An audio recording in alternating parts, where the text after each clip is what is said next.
Sulphur दवाओं में से नुमाया तौर पर किताबों में मज़कूर है जो प्रिवेंटिव के तौर पर काम आती हैं। जहाँ वबा फैली है वहाँ सल्फर शुरू करा दें। लेकिन मेरा एक और दवा है आर्निका, जिसमें मैं पढ़ा रहा हूँ आजकल। आर्निका में भी सेप्टिसीमिया और इस किस्म की चीज़ों की प्रिवेंशन बहुत गहरी तौर पर पाई जाती है, इसलिए आर्निका इसको साथ में लाया जाए। आर्निका की एक और खूबी है जो आपकी क्लास से ताल्लुक़ रखता मज़मून में इसमें बेशक आपको तफसील से समझा देता हूँ।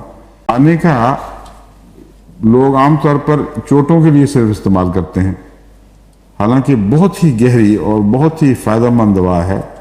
एक तो जैसा कि मैंने बयान किया है, सेप्टिसीमिया के लिए औरतों को वज़े हमल से पहले अगर दे दी जाए तो वलादत से पहले, उसको वज़े हमल ही कहते हैं ना जी, उससे पहले अगर दी जाए कुछ दिन तो कॉम्प्लिकेशंस नहीं होती, बुखार नहीं पैदा होते,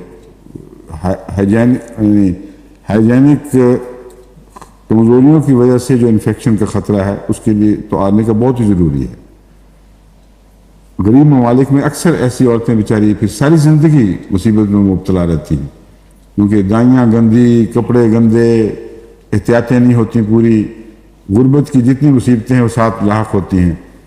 इसलिए आर्निका तो मुफ्त की दवा है, ये तो सारी दुनिया में पैदाइश से पहले देने का अहमदियों को रिवाज कर देना शुरू कर देना चाहिए और अपने हमसायों और ताल्लुक़ वालों को भी बताएं।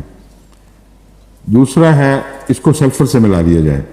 इसमें दूसरी खूबी यह है कि मलेरिया का प्रिवेंटिव है जिसका लोग बहुत कम इस्तेमाल करते हैं। अफ्रीका में जो मलेरिया के इलाके हैं खसूसियत से, वहाँ की जमातों को भी जहाँ मलेरिया का रुझान पाए जाए या ख़ास तौर पर बैरूनी मुबल्लिगीन को, तो बाकायदगी से आर्निका का कोर्स लेना चाहिए। चंद दिन रोज़ाना एक 200 की खुराक ली जाए तो कोई नुकसान नहीं है। 10-15 दिन लें तो उसके मलेरिया के ख़िलाफ़ वाज़े मुदाफ़त पैदा हो जाती है और टाइफाइड के ख़िलाफ़ भी। इसलिए बहुत गहरी दवा है जिससे जितना इससे फ़ायदे का हक़ था नहीं उठाया गया, क्योंकि अक्सर किताबों और दरसों में बस यही बात इतनी दोहराई जाती है कि चोटों की दवा कि बाकी तरफ तवज्जो नहीं रहती।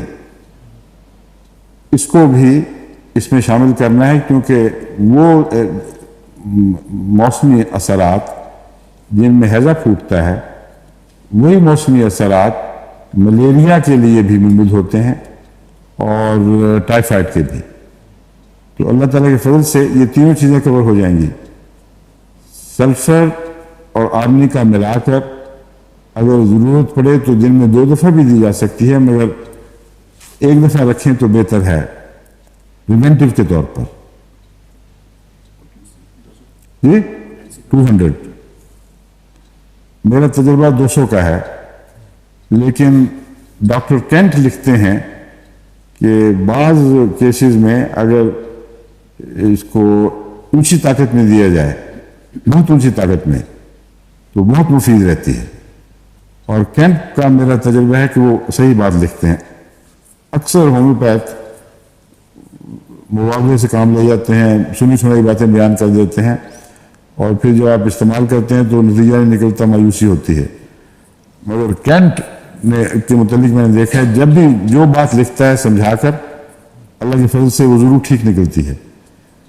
तो इसलिए ये आर्निका का ऊंचा इस्तेमाल जो है 1 लाख वाला या 10,000 वगैरह, इसको भी पेश नज़र रखें।